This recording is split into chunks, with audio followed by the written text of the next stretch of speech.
Jason Rzucidlo reporting for AmericaJR.com, being joined by new country music star Hunter Hayes. How are you today? I'm doing fantastic. I just stepped back on the bus after loading in to do another great gig. I'm pumped about. Full band, ready to rock. Very cool. Can you tell me a little bit about how you got started in the music business?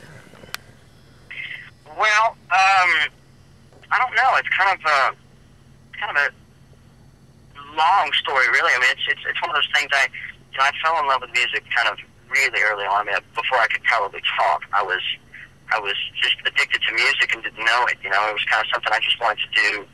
I didn't realize kind of that was going to be the rest of my life, but I kind of just knew, you know, from a young age that's all I wanted to do. I mean, it just consumed me, you know, and I kind of started picking up things around the house and trying to make instruments out of them, you know, just sort of playing air guitar and all these things. And my grandmother got me, for my second birthday, she gave me my first instrument. It was a toy accordion because it was Louisiana and the Cajun music heritage and all that good stuff.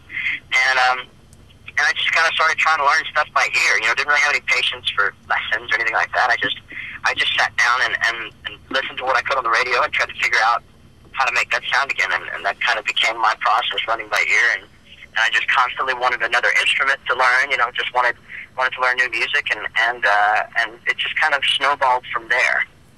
Okay. Now I understand you co-wrote the Rascal Flatts song "Play." What was that like?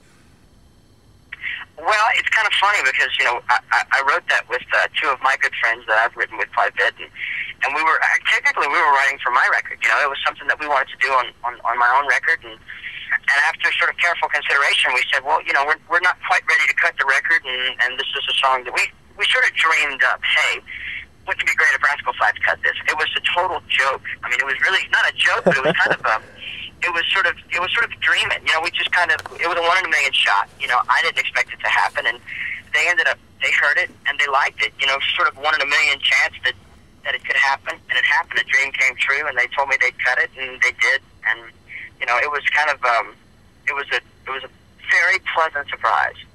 All right, very cool. So, can you tell me the story behind your song "Storm Warning"? Well, "Storm Warning" was one of those songs we kind of we tossed around ideas for a while. You know, I got into the co-write. You know, it's two other people and I, you know, in a room writing, and I had just met one of them, you know, just 10 minutes before, and so we were kind of getting to know each other and just kind of jamming on stuff and kind of spouting out ideas. You know, I had a couple lyrical things that I wasn't really digging on, but you know, some other guys had a couple of lyrical ideas. I had a couple of musical things I really wanted to work with, and it just kind of, it was kind of one of those, what I call 30-minute songs. It just kind of started pouring out because my buddy Gordy walked into the room with this title called "Storm Warning," and we were all just kind of like, well, you know, we all loved the idea, but we didn't know what to do with it. And so I sort of, you know, got the light bulb, and I said, man, that, you know, this is gonna sound crazy, guys, but just hear me out.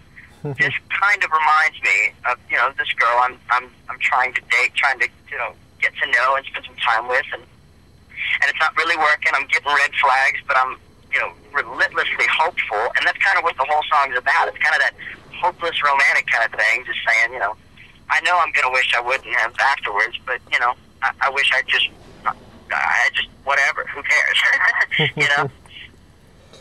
Very cool. So, what will be some highlights of your self-titled debut album when it comes out on October 11th?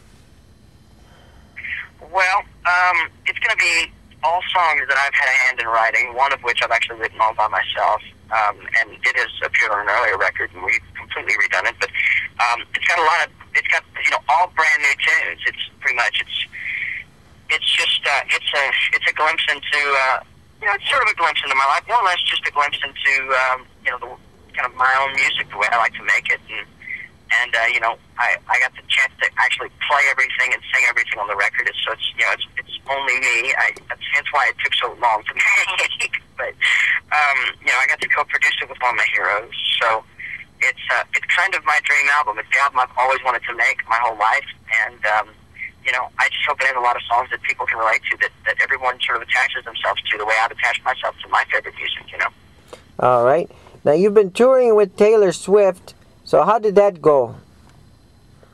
Oh, it was absolutely fantastic. I am a huge fan of hers in several different ways. You know, musically, songwriting, entertainment. You can go in 20 different directions. One is, you know, just as an artist, she's someone sort of my age who has, you know, sort of, you know, done what it takes, worked hard, and she's living a dream. But she's a phenomenal songwriter, a phenomenal entertainer. Her show was amazing. It was so cool to just kind of have the recognition of someone like that. To say, look, I know you don't have a single out yet, but you know, would you come on tour with this? That was, you know, that was sort of a cool feeling to know that she had that much faith in me and my, you know, my group, and we went out, and I was really looking forward to it, but it was beyond what I would have ever hoped for. It was phenomenal. Copyright 2011, AmericaJR.com, Detroit, Michigan, USA.